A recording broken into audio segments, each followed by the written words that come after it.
Bonjour tout le monde, bonjour tout le monde. Est-ce Bonjour. que vous nous entendez bien?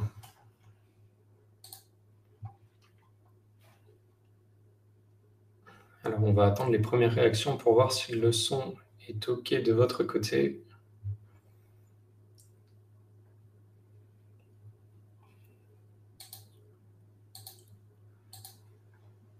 Et nous voyons que oui, c'est bon. Donc c'est parti. Bonjour tout le monde. Donc enchanté. Je suis très heureux d'être avec vous aujourd'hui. Donc François Suret, ingénieur avant-vente chez Syntrax, et je suis en compagnie de Hicham. Bonjour Hicham Hicham. Choubi, ingénieur en vente également. Et donc on se retrouve aujourd'hui ensemble pour environ 45 minutes, dont 30 minutes de présentation et après un peu de temps pour poser les questions, autour d'un sujet assez particulier qui va traiter de l'intégration de vos commandes clients. Et donc, on va parler de ce sujet autour d'un cas pratique, notamment l'IA au service de l'intégration de vos commandes clients. Donc, Hicham, je te laisse dérouler le sommaire. C'est parti. Donc, tout d'abord, on va parler des différents cas au niveau des échanges entre clients et fournisseurs, tout en abordant les enjeux au préalable concernant l'intégration des commandes clients via l'IA. Ensuite, dans un second temps, pour introduire au mieux notre démonstration sur cette technologie, nous allons parler du principe de notre solution basée sur de la technologie Azure Form Recognizer de Microsoft, en entrant dans les détails des différents schémas et donner les explications sur les différents scénarios que l'on peut rencontrer au quotidien. Et pour finir, nous allons conclure sur cette présentation par les bénéfices liés à notre solution et à l'utilisation de manière générale d'une solution qui permet d'intégrer vos commandes clients de manière automatique et présenter rapidement notre entreprise Syntrax pour terminer. Voilà. François, je te laisse parler des enjeux du coup. Eh oui. Bien commencer. Alors, on va rappeler les enjeux quand même autour de cette étude de cas. Donc, nous, on en a compté 4.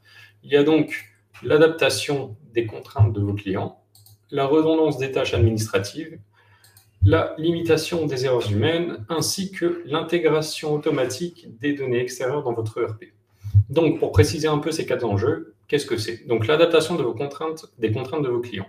Pourquoi? Parce que chacun de vos clients est unique. Chacun de vos clients a un process différent. Et vous n'avez pas forcément la possibilité d'imposer à votre client la façon dont vous voulez recevoir ses commandes. Donc, vous êtes un peu bloqué. Et on va voir que à cause de ces contraintes-là, il peut y avoir plusieurs process qui se mettent en jeu et du coup, ça peut être un peu compliqué d'harmoniser tout ça. Donc ça, c'est un des enjeux. Cela engendre donc aussi une certaine redondance des tâches administratives. Parce que quand vous recevez des commandes clientes dans lesquelles vous ne pouvez pas intégrer directement les flux de données qui transitent avec ce document, qui existe ou non, et bien dans ce cas, vous avez l'obligation de refaire de la ressaisie de commandes et donc la ressaisie de données, et donc ça prend un temps considérable, surtout si vous avez beaucoup de commandes. La limitation des erreurs humaines. Alors là, on est sur un sujet qui est assez similaire avec la redondance, d'une part parce que la redondance va faire que vous allez faire des erreurs, surtout si vous avez beaucoup de clients et beaucoup de commandes, et donc à cause de ça, vous pouvez engendrer des relations un peu tendues parfois avec vos clients, s'il y a une erreur dans la ressaisie par exemple, ou dans la date, je ne sais trop quoi. Et enfin, le dernier enjeu, c'est donc l'automatisation de l'intégration des données extérieures dans votre ERP ou dans votre CRM, donc dans votre système d'information, parce que si vous arrivez à intégrer automatiquement les données que vous recevez de l'extérieur et les données que vous avez choisies, eh bien, non seulement vous allez gagner du temps, mais vous adaptez à vos clients et vous limitez ces erreurs. Donc, ces enjeux sont assez liés au final. Donc, l'étude de cas, Hicham, je te la laisse nous la présenter aussi. Avec plaisir. Du coup, l'étude de cas des commandes clients, je vais vous présenter plusieurs cas, plusieurs types d'interaction entre clients et fournisseurs au niveau des commandes clients. Donc là, la relation au niveau client-fournisseur, on va avoir un dépôt qui se fait via un portail, du coup, une communication API qui se fait. Là, on est vraiment sur le type, on est sur des bons élèves, puisqu'on a pas mal digitalisé les process, on est quand même pas mal avancé. Et sur la partie côté fournisseur, on n'est que sur de la vérification administrative lorsqu'on reçoit la commande client. Donc, mise à disposition d'un portail par le fournisseur pour le client pour pouvoir déposer les commandes. on est quand même sur un bon élève. On ne représente pas du tout, là, pour le cas, sur ce premier exemple, sur ce premier cas, la majorité des relations entre clients et fournisseurs. On est quand même pas mal avancé. Là, on est un petit peu plus pour le second client, un petit peu plus dans la majorité, disons, des cas. Donc, pour ce cas-là, ce qui se passe, c'est que le client va envoyer sa commande client, du coup, par email. Donc, ça va être un PDF qui va être envoyé par email. Et côté fournisseur, ce qui va se passer, c'est qu'il va y avoir le téléchargement de ce document et la ressaisie de données derrière. Donc, comme disait François au préalable, ça va être des tâches qui sont redondantes, demandantes en temps, qui n'ont pas forcément de valeur ajoutée. Donc, téléchargement, ressaisie de données manuelles avant d'intégrer les informations dans notre système d'information. On est, pour ce cas, dans la majorité des cas. Le dernier cas, c'est quand même un cas qui est toujours très répandu, qu'il était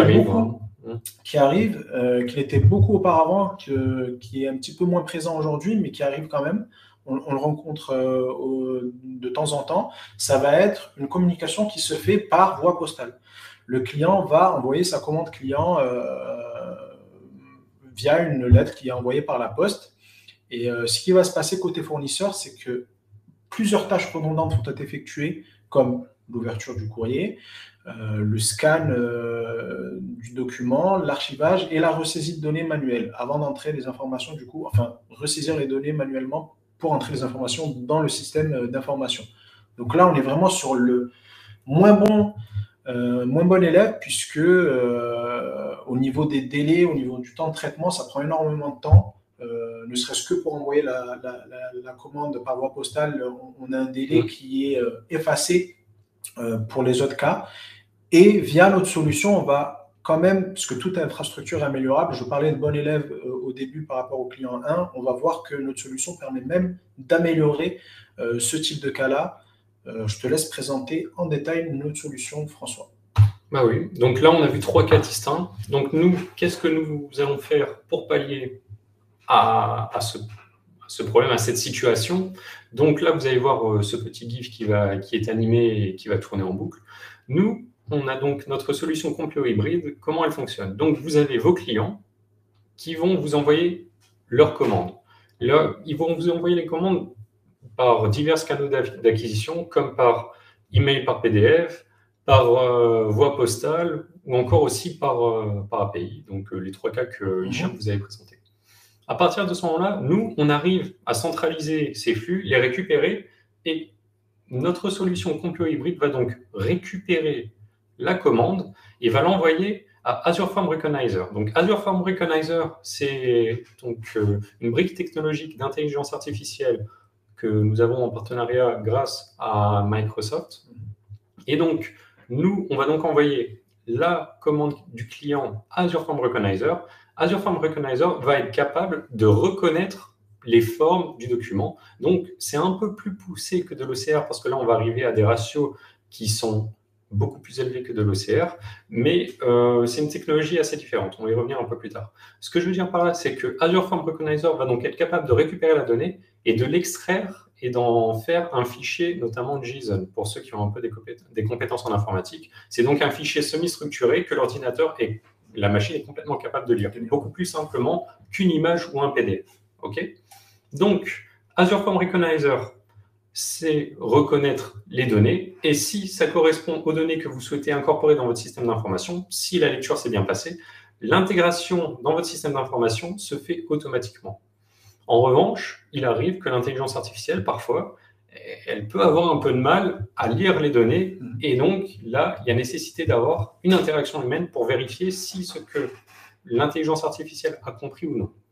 Donc, à partir de là, s'il y a un doute, on va renvoyer, vous allez le voir là, la commande à l'administrateur pour qu'il puisse voir si, oui ou non, l'intelligence artificielle a bien lu les informations. Et si jamais il y a une modification à faire, eh ben, vous la faites. Et à partir du moment où vous rentrez OK, eh ben, les données sont directement réintégrées dans votre système d'information. D'accord? Donc là, ce qui est intéressant, c'est qu'on gagne beaucoup de temps. On n'a pas de ressaisie de données à faire pour l'ensemble des flux. Il y a seulement la modification s'il y a la nécessité. Mais à part ça, sinon, on gagne beaucoup de temps, on limite les erreurs aussi. Donc ça, c'est notre solution. Maintenant, on va passer au schéma de la démonstration pour le cas pratique. Il est un peu similaire à celui-là, vous allez voir. Donc ce que nous allons faire, on va prendre le cas d'un client qui va donc envoyer sa commande à son fournisseur, c'est ça? Oui, à son fournisseur. Exactement. Donc, il va l'envoyer par email avec en pièce jointe un PDF de la commande. Donc, notre solution Compleo hybride va récupérer cette pièce jointe, il va donc l'envoyer à Azure Form Recognizer, et comme l'intelligence artificielle est capable de bien lire correctement toutes les données, il va incorporer directement les données dans notre ERP SAP Business One. Il va incorporer les données pour créer automatiquement la facture. Vous voyez, de la commande, on passe à la facture. OK ? Mais on va voir aussi le deuxième cas, parce que c'est ça qui est intéressant. C'est de voir que parfois, l'intelligence artificielle n'arrive pas forcément à reconnaître toutes les informations. Donc, on va renvoyer une deuxième commande, et là, on sait que l'intelligence artificielle aura un peu de mal, donc elle va dire à l'administratif, oui, il va dire, bah, écoute, moi je ne suis pas sûr de ce que je vois, donc j'ai besoin de ton aide. J'ai besoin que tu me dises si ce que j'ai compris, c'est bon ou pas. Donc là, l'administrateur va se connecter sur la console et il va remplir les informations manquantes ou voir ce qui ne va pas en l'occurrence. Et à partir du moment où il fait OK, entrée, eh bien, les informations seront automatiquement réintégrées dans le RP SAP Business One. Le but, juste sur la parole, le but de cette technologie, quand même, c'est de réduire au maximum le second cas. Exactement. Que le cas où le score de confiance est inférieur au seuil qu'on aura au préalable défini, ça va être vraiment une petite minorité de cas. Et le but, justement, c'est de récupérer déjà via l'algorithme Azure Form Recognizer, d'avoir le moins de cas possible. Et en plus de ça, derrière, puisque c'est des solutions de deep learning, via l'apprentissage, on va pouvoir alimenter la base de données et rendre l'algorithme de plus en plus précis.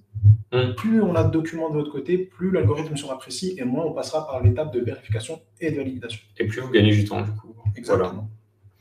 Donc, voilà pour la démo, pour le schéma de la démo. Maintenant, on va passer à la démo. Hicham, je te laisse la main, du coup. C'est parti.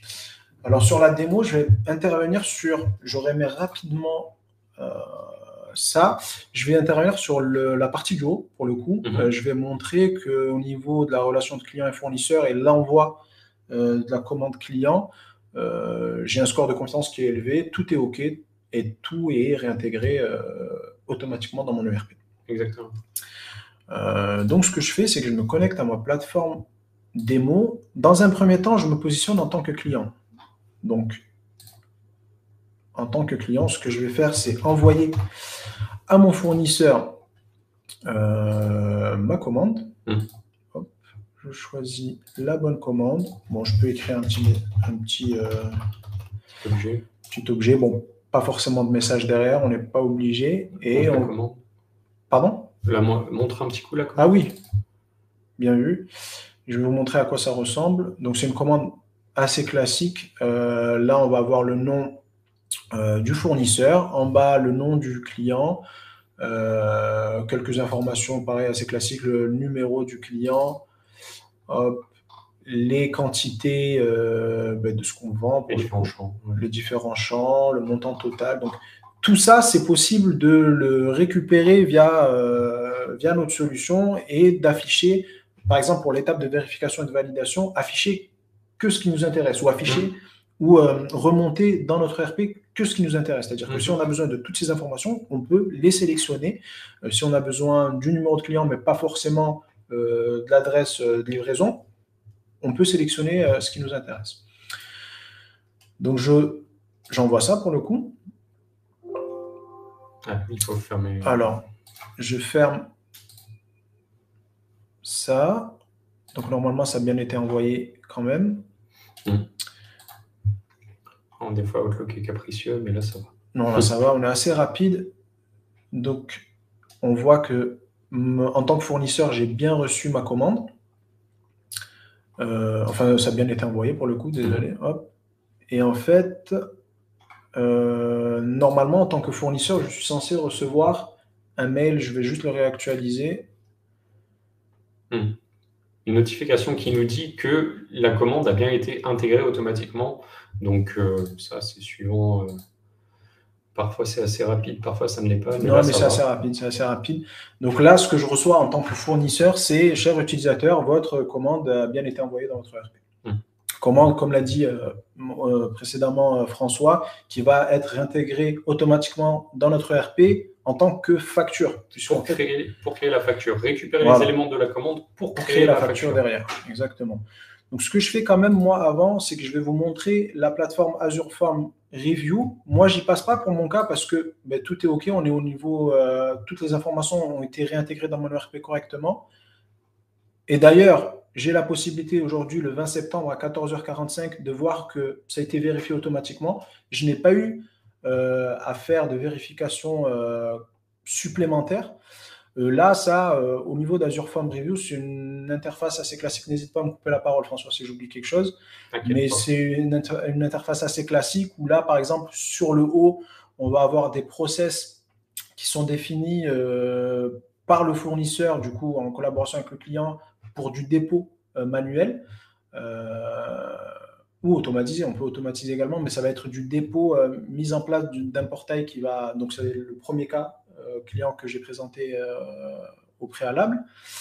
Là, on a pareil au niveau d'interface, on a les noms des fichiers, les dates auxquelles on a envoyé les différents documents, les statuts. On peut classer par rapport au statut ce qui a été vérifié ou non. On peut voir par qui ça a été vérifié, à quel moment. On peut même ajouter des commentaires derrière. Donc, il y a tout un suivi derrière. Tout un suivi derrière, exactement. Donc, moi, je vais filtrer par rapport à la date. Donc, c'est celui-ci que je viens d'envoyer. Et lorsque je me connecte à SAP Business One. Donc, ouais, là, on est sur l'interface de SAP Business One, notre ERP. Voilà. Donc, moi, encore une fois, mon rôle, c'est que je suis fournisseur. Donc, je me connecte en tant que fournisseur à mon ERP. Normalement, tout a été vérifié automatiquement. C'est ce que me dit Forma U. Bon, on va se connecter. Démo, on va se reconnecter. Vas-y. Ouais,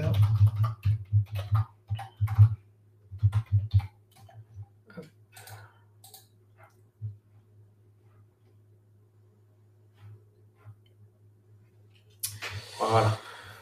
Très bien. Et du coup, ce que je peux constater, c'est qu'aujourd'hui, le 20 septembre, j'ai bien reçu ma commande qui s'est transformée en facture pour le coup.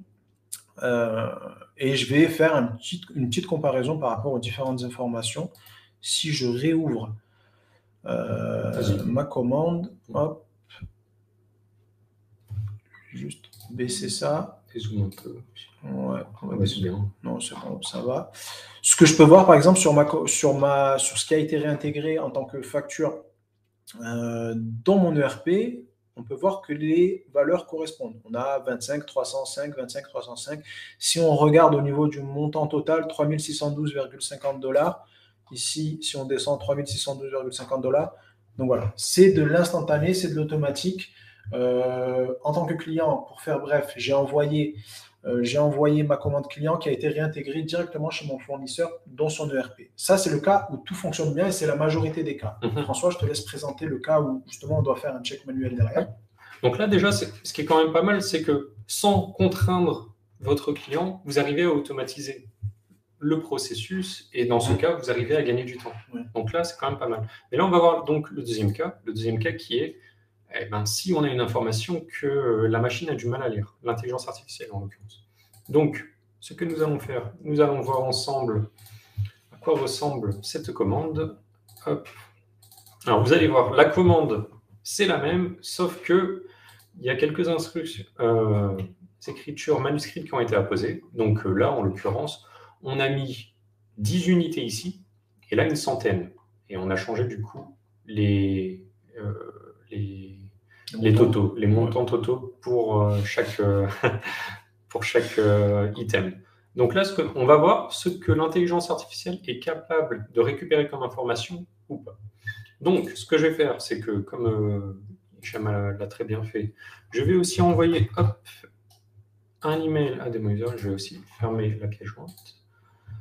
Je vais mettre un objet commande du client. Et je vais donc insérer ma commande et je vais donc l'envoyer. Voilà. Donc là aussi, on se retrouve dans un cas où on ne contraint pas le client et on aura juste à modifier une seule information et pas tous les champs, parce que c'est ça qui est redondant aussi. C'est si vous avez à chaque fois 200, 300, 1000 commandes à traiter, vous devez récupérer toutes les lignes, vous devez renseigner toutes les lignes, renseigner tous les montants parfois, renseigner les dates. Parfois, il y a une date qui est incorrecte, qui est une semaine trop tôt ou une semaine trop tard. Du coup, vous avez des conflits avec vos clients. C'est pas l'idéal. Et l'idéal, c'est vraiment d'automatiser tout ce flux et de vous rapprocher aussi de votre service informatique pour voir quelle stratégie peut être mise en place, et notamment pour l'intégration des commandes clients, qu'est-ce qui peut être fait. Donc là, on va voir ce qui s'est passé de mon côté. Je vais donc me reconnecter à la console, je vais actualiser. Et là, qu'est-ce qui s'est passé? Bon, on a bien la commande qui est arrivée, sauf qu'on n'a pas le même statut. On a bien le statut qui est en attente de vérification. Et donc là, qu'est-ce qui se passe si je clique sur en attente de vérification? Je retombe sur ma commande, ici. Et je vois aussi des champs pré-remplis, des champs qu'on a réussi à récupérer. Donc là, c'est un échantillon des champs. On peut en mettre beaucoup plus, on peut en mettre beaucoup moins. C'est vous qui disiez c'est vous qui dites ce que vous avez envie de récupérer. Donc là, sur le premier champ, par exemple, je vois Customer Number, donc le numéro du client. Et en cliquant ici, je vois automatiquement aussi quel est le champ que l'intelligence artificielle a essayé de récupérer. Donc là, c'est assez fort. Et on voit aussi un petit chiffre sur la droite ici, 99%. Ça, c'est l'indice de confiance que l'intelligence artificielle attribue à ce champ qui dit je suis sûr à 99% que j'ai récupéré la bonne information ici. Elle n'ira pas au-delà. 99, c'est un seuil, et donc ça veut dire qu'elle est assez sûre quand même. Ici, excuse-moi, je te laisse la parole, mais pour passer, pour avoir, là on est en vert, ça veut dire que l'indice de confiance est jugé assez bon et au-dessus du seuil qu'on aura défini avant. C'est-à-dire que le seuil, on peut le définir par exemple à 90%. À partir du moment où l'indice de confiance est inférieur à 90%, ça va être en rouge et du coup, on va devoir faire un... Ça, c'est arbitraire. Hein. C'est un indice qui est arbitraire. Voilà. C'est vous qui définissez l'indice de confiance qui vous correspond, et à partir de là, vous dites si oui ou non, la commande va donc passer par la solution de vérification ou non. Si vous souhaitez que, dans n'importe quel cas, même si tous les champs sont à 99%, vous souhaitez que le document passe dans la vérification, et bien vous pouvez le faire aussi, ce n'est pas un problème. Donc là, reprenons mon cas. Qu'est-ce que nous voyons? Donc, le nom du client aussi, qui a bien été récupéré. Et ensuite, on arrive en bas sur les lignes du tableau dans lequel sont répertoriées donc, les informations des produits. Donc là, on voit qu'on a bien réussi à les récupérer, sauf que dans quantité, là, l'intelligence artificielle n'a pas été capable de lire le 100 manuscrit. En revanche, elle a été capable de récupérer le 10. Automatiquement, elle s'est dit, c'est pas ce champ-là que je dois avoir, c'est plutôt celui-là. Donc là, ce que je vais faire, je vais simplement remplir la quantité par 100, et les prix unitaires, bon, ils restent les mêmes, ils n'ont pas été changés. Notez que ça, ces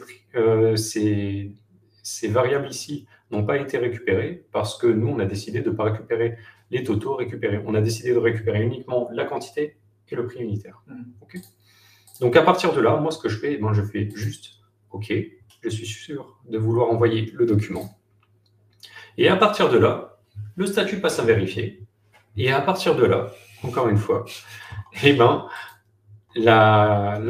informations de la commande ont bien été extraites pour pouvoir les réincorporer directement dans notre ERP SAP. Je te conseille d'ouvrir le mail juste pour montrer que le fournisseur a bien reçu... C'est un bon conseil. Je vais actualiser ça. Hop, alors ça, c'est vrai que... Parce que justement, lorsque l'étape de vérification est faite manuellement, on a quand même un mail qui arrive et qui confirme que... Voilà, en l'occurrence, la commande a bien été traitée. Donc, je reviens dans mon ERP, et là, qu'est-ce que je vois? À la date d'aujourd'hui, je vois que j'ai reçu aussi mon autre commande que j'ai transformée en facture avec un montant différent. Et oui, il y a un montant différent parce qu'on a modifié les quantités. Et donc, si on modifie les quantités, le montant est supérieur, évidemment. Ce qui veut dire que là, on retrouve nos items, mais on retrouve aussi les quantités, la quantité qui a été modifiée, le 100, ainsi que la quantité que l'intelligence artificielle a bien réussi à reconnaître sur le manuscrit. Donc voilà, là, la boucle est bouclée. On a trouvé, on a vu les deux cas distincts, dont maintenant, Hicham, je te laisse conclure sur les bénéfices que peut apporter cette solution. Merci François. Donc les bénéfices, ça rejoint pas mal les enjeux que vous a présenté François en début de webinaire. Donc tout d'abord, ça va être réduire les erreurs et gagner du temps. Quand on parle de réduction, on parle même presque d'élimination des erreurs humaines qui se produisent dans un processus de saisie manuelle de données. En tout cas, on tend vers ça. L'automatisation va permettre de réaffecter les employés à des activités à plus forte valeur ajoutée. On en a parlé un peu plus tôt. Second point, second bénéfice, l'économie sur les coûts d'exploitation grâce à une réduction des coûts de traitement de factures, des bons de commande, etc. Donc ça, c'est vraiment pour les cas où, par exemple, on envoie ses commandes clients ou ses factures, ou peu importe, par voie postale. Donc il y a les coûts des timbres, il y a les coûts d'impression, etc., qui seront pour le coup à oublier lorsqu'on automatise tout ça. Troisième point, effectuer les paiements en temps voulu. Donc effectuer les paiements aux fournisseurs en temps voulu et éviter les frais de retard de paiement. Donc ça permet d'améliorer la relation entre client et fournisseur, ce qui est super important, et voire même de bénéficier de remises offertes par les fournisseurs pour les paiements en avance, pour les paiements en temps et en heure. Voilà. Quatrième point, améliorer l'efficacité et la productivité. Donc ça se rejoint pas mal, hein, les points se rejoignent mais se complètent, disons, car du coup on va améliorer la productivité puisque forcément les employés vont travailler sur des tâches à valeur ajoutée, ils auront plus de temps et en plus de ça, on pourra, les employés n'ont pas forcément à demander d'approbation sur ce genre de workflow.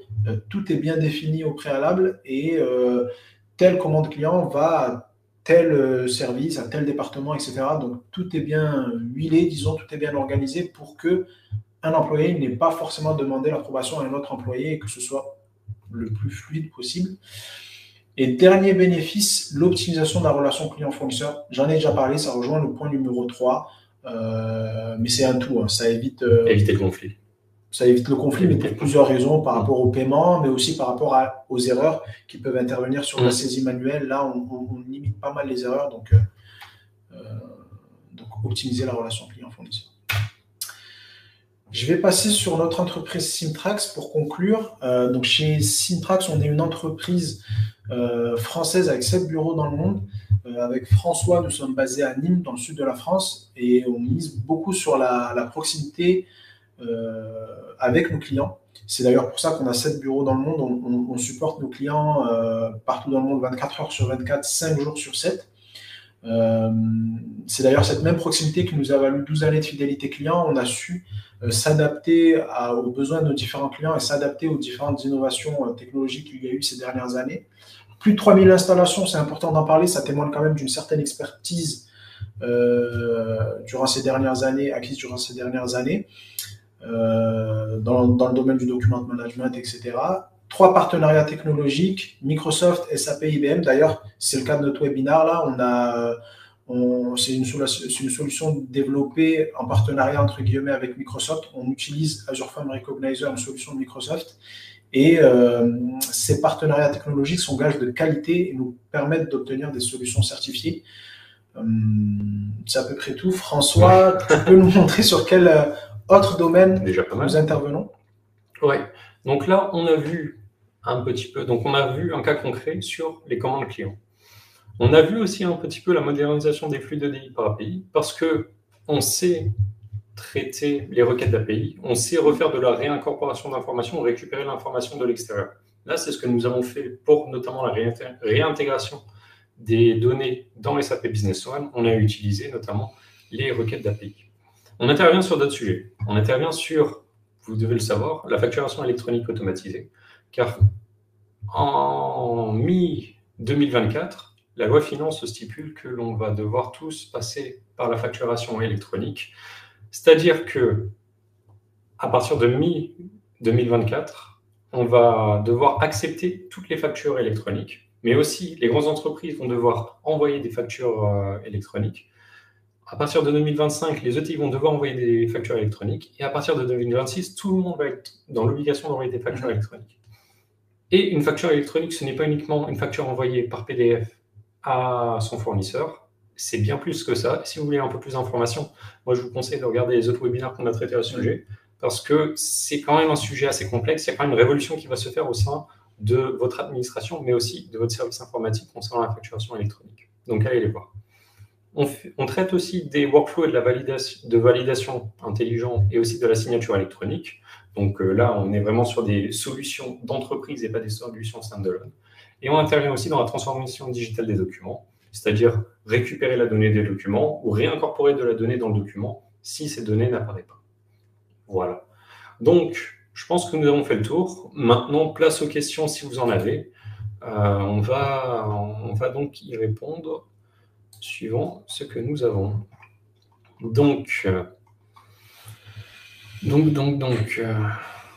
Alors, on a la première, on va les prendre dans l'ordre. Donc, est-ce que vous travaillez avec d'autres ERP que SAP Business One? Oui, on travaille avec d'autres ERP. Donc, on se connecte avec SAP, les autres versions d'SAP, S4HANA, ECC6 d'ailleurs. On s'est traité avec SAP, les autres ERP d'SAP, mais pas que. On sait se connecter à n'importe quel type d'ERP. D'autant plus qu'on sait traiter avec les API. Donc, à partir du moment où vous avez un ERP qui accepte les requêtes d'API, on saura envoyer de la donnée, on saura faire de la réintégration assez facilement. Alors là, j'ai une seconde question. Est-ce que vous ne traitez que des PDF en entrée? Alors, oui, non, pour le coup. Non, on ne traite pas que des PDF, on traite également des formats JPG, JPEG, BMP et TIFF pour l'instant. C'est dans les tuyaux. En tout cas, Microsoft est en train de développer, la technologie Azure Form Recognizer pour pouvoir traiter tout ce qui est Word, Excel, PPT, HTML. Mais dans tous les cas, ce genre de documents, donc Word, Excel, sont facilement convertibles en format PDF, et du coup ça se traite super bien comme ça. Exactement. Alors Rachido, est-ce que les documents transitent par le cloud? Si c'est le cas, est-ce qu'ils y sont stockés? Alors oui, ils transitent par le cloud, notamment parce qu'on les envoie à Microsoft Azure Form Recognizer, qui est le cloud de Microsoft notamment.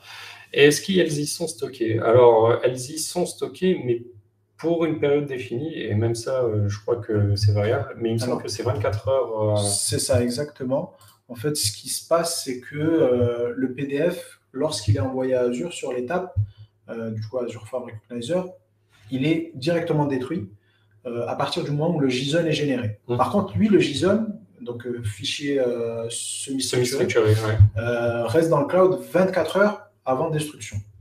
Après, vous, en tant que fournisseur, lorsque vous recevez votre PDF par email, vous pouvez stocker votre PDF dans votre base de données en interne comme vous le souhaitez. Mais nous, on ne stocke pas de copies dans notre base de données cloud. Exactement.